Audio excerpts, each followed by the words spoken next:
ایران کے خلاف جنگ جیت چکے، جب تک مقصد پورا نہیں ہو جاتا ایران سے نہیں جائیں گے۔ امریکی صدر ٹرمپ کا کنیکٹی میں خطاب کے دوران ایران کے 58 بحری جہاز تباہ اور 31 بارودی سرنگیں ناکارہ بنانے کا دعویٰ۔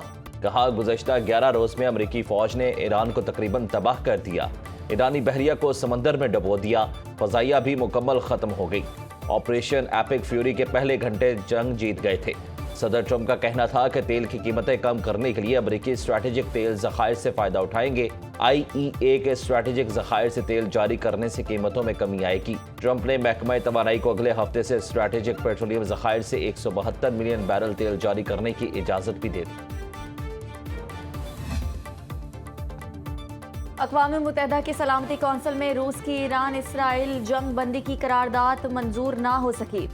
امریکہ نے روس کی پیش کردہ قرارداد ویٹو کر دی۔ پاکستان سمیت 4 ممالک کی قرارداد کی حمایت، مخالفت میں 2 ووٹ آئے، 9 ارکان غیر حاضر رہے۔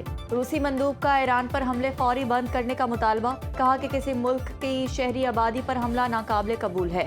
امریکہ اور اسرائیل کے ایران پر حملوں سے مشرق وسطی کی صورتحال خراب ہوئی۔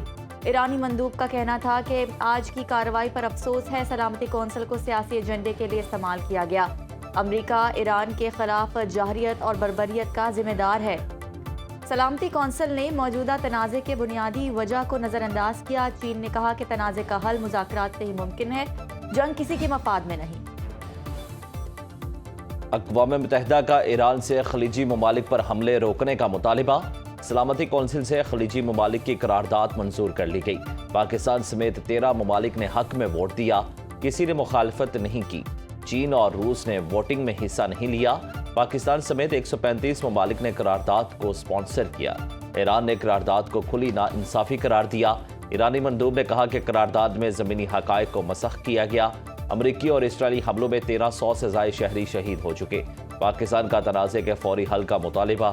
مستقل مندوب عاصم افتخار نے کہا کہ ایران پر حملوں نے عالمی امن کو خطرے میں ڈال دیا۔ برادر ملک ایران کی سلامتی اور خود مختاری کی حمایت کرتے ہیں۔ ایران پر غیر ضروری حملے کر کے خطے کو تنازع میں دھکیل دیا گیا۔ UN چارٹر سے باہر کسی بھی طاقت کا استعمال غیر قانونی ہے۔ تمام فریقین پر عالمی انسانی حقوق کی پاسداری کی ذمہ داری عائد ہوتی ہے۔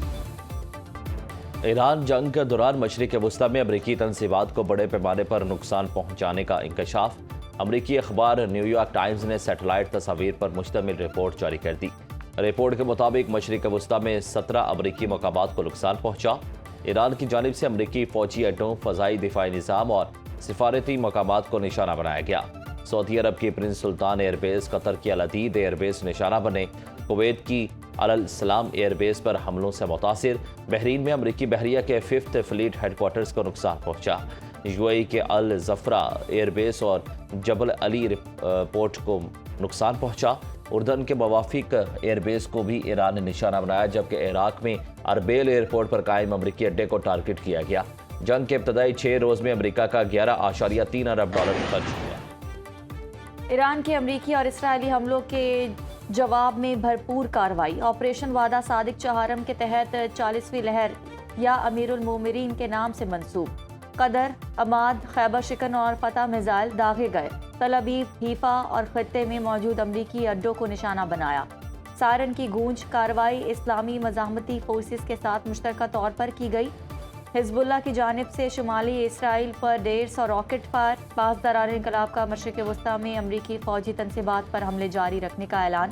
دبئی ایئرپورٹ کے قریب 2 ڈرون گرنے سے 4 افراد زخمی۔ زخمیوں میں 1 بھارتی، 1 بنگلہ دیشی اور 2 گانا کے شہری شامل ہیں۔ دبئی کریک ہاربر کے قریب عمارت پر ڈرون گرا۔ غیر ملکی ایجنسی کے مطابق بحرین میں بھی 4 زوردار دھماکے ہوئے۔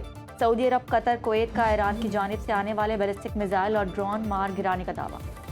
امریکہ اور اسرائیل کے ایران پر فضائی حملوں کا 13واں روز۔ تہران سمیت کئی شہروں میں دھماکے، درجنوں عمارتیں ملبے کا ڈھیر بن گئی۔ تہران میں بمباری سے بجلی کا نظام متاثر۔ اصفہان اور کرک سمیت دیگر صوبوں میں بھی بم برسائے گئے۔ پاسداران انقلاب کے سید ابراہیم سمیت مزید 12 افراد شہید۔ امریکہ کا متعدد ایرانی فوجیوں کی شہادت کا دعویٰ۔ شہادتوں کی تعداد 1400 تک پہنچ گئی۔ حملوں میں 9669 شہری املاک تباہ ہو چکی۔ تہران کے انقلاب اسکوائر میں شہید ایرانی فوجی کمانڈرز کی نماز جنازہ ادا۔ قومی پرچم اٹھائے ہزاروں شہریوں کی شرکت۔ امریکہ اور اسرائیل کے خلاف نعرے بازی، اسرائیل کا لبنان پر بھی حملہ، بیروت کے مضافاتی علاقوں میں دھماکے، لبنانی میڈیا کے مطابق برج شمالی کیمپ پر اسرائیلی فضائی حملوں میں 6 افراد شہید، متعدد زخمی ہو گئے۔ حملے میں قصبہ دیر انتر کو بھی نشانہ بنایا گیا، 2 افراد شہید ہوئے۔ لبنانی حکام کے مطابق اب تک 634 افراد جان کی بازی ہار گئے۔ آبنائے ہرمز کی بندش پر پاکستان نے بحرہ احمر کے راستے تیل لینا شروع کر دیا۔ ذرائع کے مطابق PNSC کا جہاز سعودی عرب کی پورٹ پر موجود جہاز پاکستان کے لیے 73,000 ٹن خام تیل لے کر آج کراچی کے لیے روانہ ہوگا۔ PNSC کا ایک اور جہاز شالامار وار زون سے تیل لوڈ کرنے میں کامیاب، جہاز فجیرہ سے تیل لادنے کے بعد کراچی کے لیے روانہ ہو چکا۔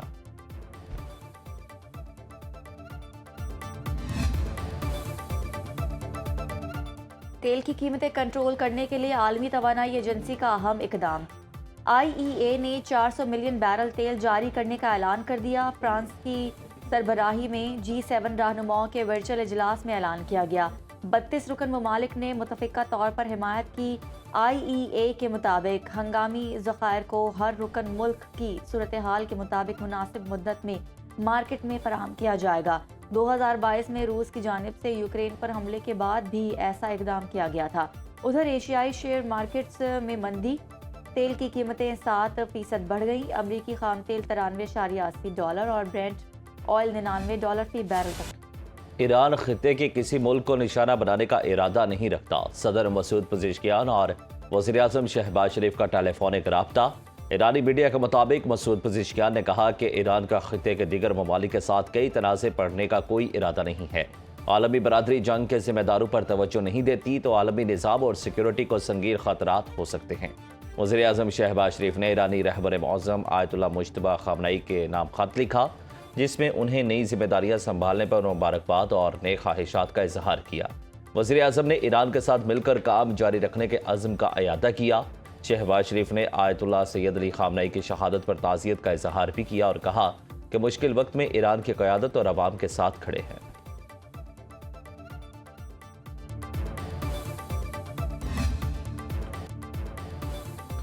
پاکستان اور IMF کے درمیان سٹاف لیول معاہدہ نہ ہو سکا، اصلاحاتی ایجنڈے پر پاکستان کی تعریف۔ عالمی مالیاتی فنڈ نے پاکستان کے ساتھ تیسرے جائزے کا اعلامیہ جاری کر دیا۔ اقتصادی جائزہ مذاکرات مزید جاری رکھنے کا اعلان۔ اعلامیہ کے مطابق 25 فروری سے 11 مارچ تک ورچوئل مذاکرات ہوئے۔ ماحولیاتی تبدیلی سے نمٹنے کے لیے اقدامات پر پیش رفت ہوئی۔ مالیاتی خسارے کو کم کرنے اور پبلک فائنانس مضبوط بنانے پر بات چیت۔ مہنگائی کو قابو میں رکھنے کے لیے سخت مانیٹری پالیسی برقرار رکھنے پر زور۔ شعبہ توانائی میں اصلاحات اور کارکردگی بہتر بنانے پر بھی تبادلہ خیال۔ بات چیت میں مشرق وسطیٰ جنگ کے اثرات بھی زیر بحث آئے۔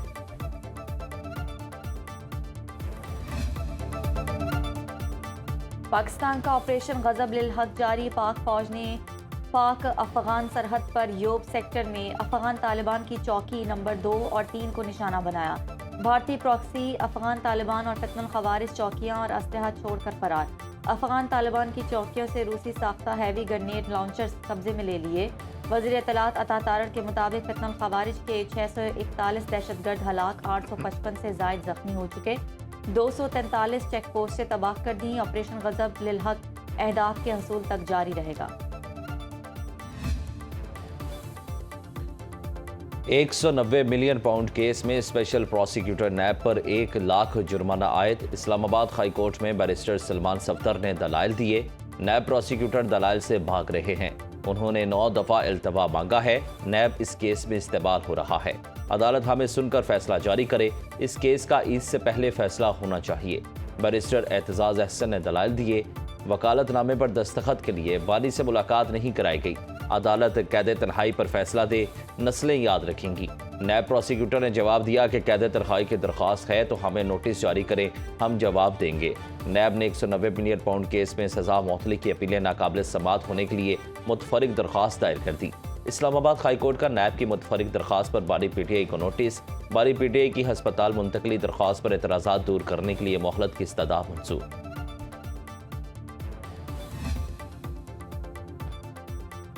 مسلم لیگ نون کے صدر نواز شریف اور وزیر اعلیٰ پنجاب مریم نواز سے تاشقند کے گورنر نے 7 رکنی وفد کے ہمراہ ملاقات کی۔